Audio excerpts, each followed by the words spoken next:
যিসকল আপোনাতকে মোতকে অলপ অসাধাৰণ, অলপ উচ্চ খাপৰ, অলপ হায়াৰ লেভেলৰ, তেওঁলোকে বিষাদৰ সময়তো, বিষণ্ণতাৰ সময়তো নিজকে নিয়ন্ত্ৰণ কৰি পেলাই উত্তৰণৰ বাটলৈ যাব পাৰে। আপোনাৰ জীৱনত কিছুমান কথা নতুনকৈ ঘটি থাকে। জীৱন আছে মানে এইবোৰ অনিবাৰ্য। প্ৰতি পুৱাৰ নতুন বতৰা মনটোত কৰে আনন্দিত।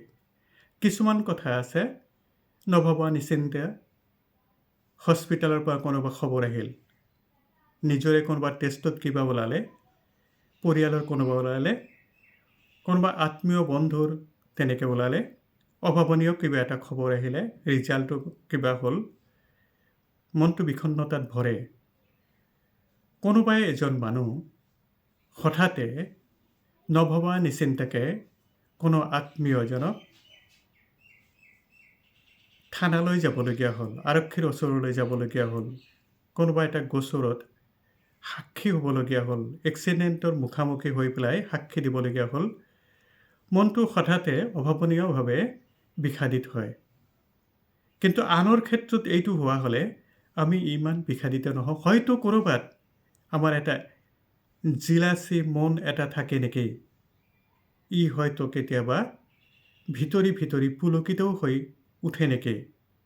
যদি হয় তাক আমি শাসন কৰা প্ৰয়োজন, শিক্ষিত কৰা প্ৰয়োজন।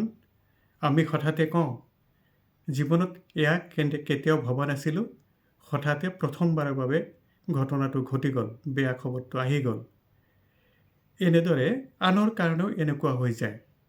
গতিকে সেই ক্ষেত্ৰত, আনৰ ক্ষেত্ৰত আমি পাৰিলে অলপ সহায়ৰ হাত আগবঢ়াওঁ, সঁহাৰি দিওঁ, নিজৰ মনটোক আনন্দিত কৰা হ'ব, পুলকিত কৰা হ'ব। এই লেভেলটোৰ পৰা